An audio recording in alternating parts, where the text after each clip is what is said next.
I don't think that we are in a negative place when we talk about college athletics. I do think that we're in a different place.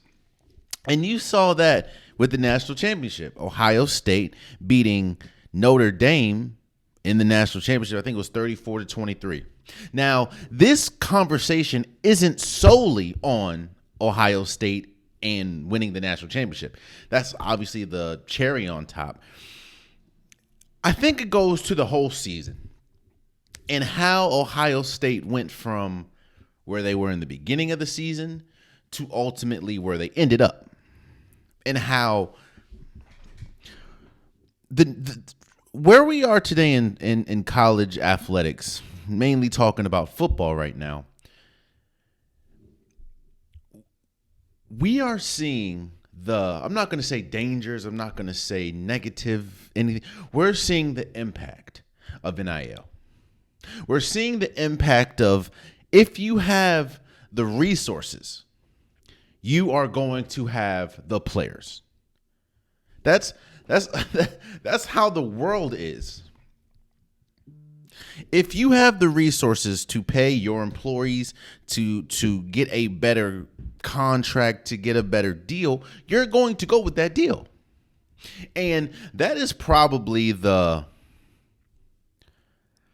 when people say that there's parity in college football, college basketball, while there is, I don't think it's as much as people project it to be. And Ohio State is the clear example of that.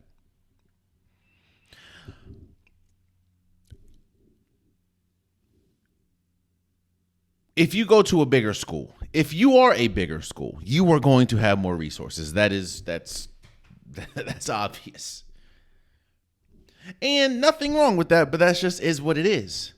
A Ohio State is going to have more resources than a Marshall. Alabama is going to have more resources than a UTEP. Oregon is going to have more resources than, let's say, a Montana State. That's just how it's going to be. That doesn't mean a UTEP, a Montana State, those schools can't get a big name player, but they have. It's almost.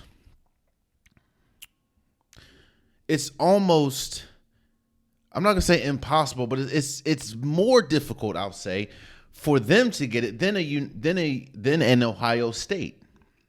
So when they say that there's parity, while to a certain extent, yes, I agree. But that's not necessarily the case. Going into last season, who was the projected favorite to win the college football playoffs?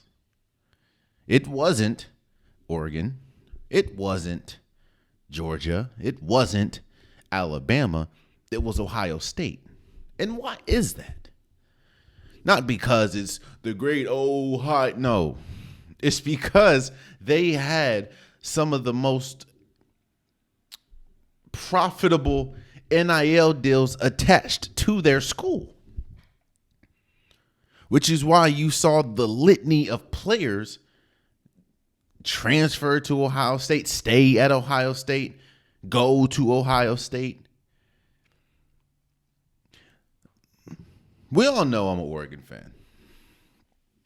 And I had my gripes about how the college football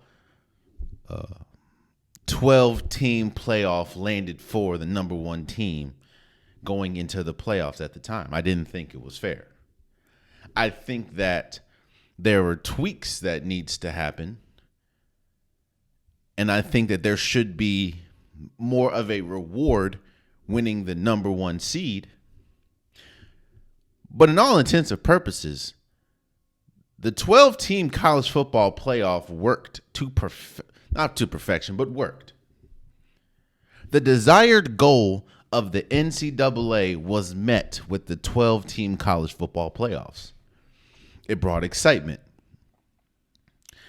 To a certain extent, there was upset. There was intrigue. And as much as people say they love parity, as much as people say that they want somebody new, a powerhouse won the 12-team playoff in Ohio State. Revenue-wise, viewership-wise, I think that it would have benefited. It did benefit the college football playoffs more than Ohio State and a Notre Dame played outside of, let's say, a SMU and a Tennessee. While a Tennessee is a bigger school, you have two of, I'll say, the 5 largest fan bases in college football right now in Notre Dame and Ohio State. So it landed perfectly. But when you look at it, those are also 2 of, I'll say, the top 10 teams that had the most NIL money going into college football.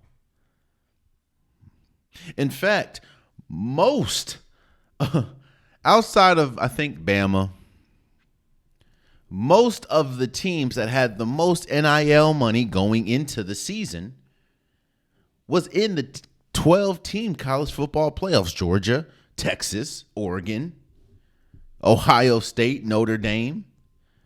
I think Tennessee was in there.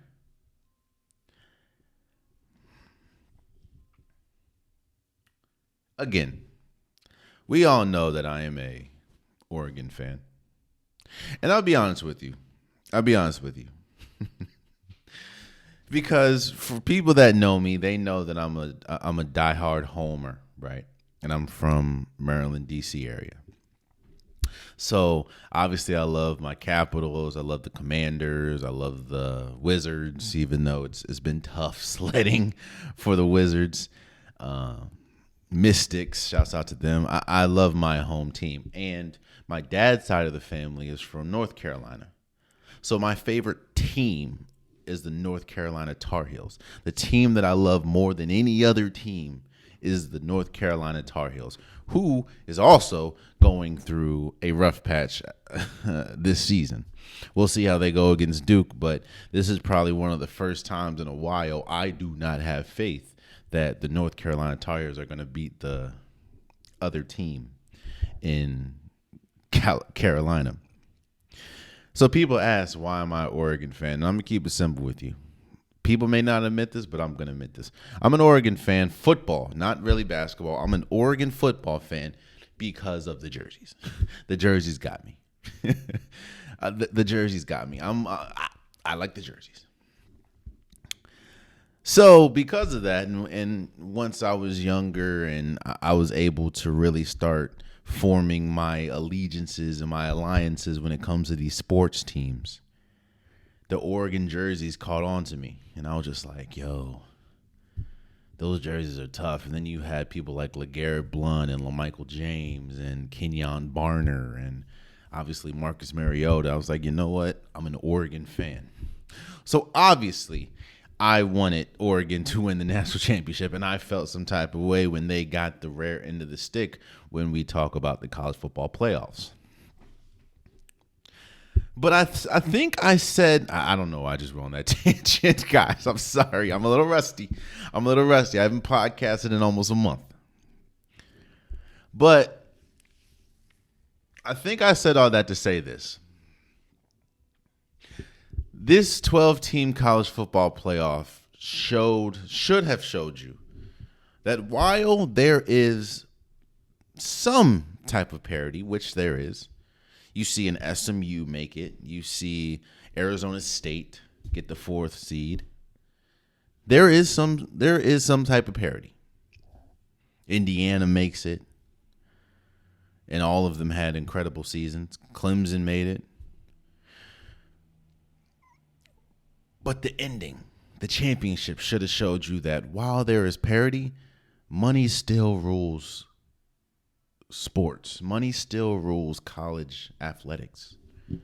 And if you have more NIL assets than another team, you are going to have a better. Look, people were trying to kill Ohio State and kill Ryan Day for losing to Michigan and losing to Oregon at Oregon. And while Oregon, I'm not saying Oregon is trash. Michigan didn't have the best season, even though they did beat Alabama in the bowl game.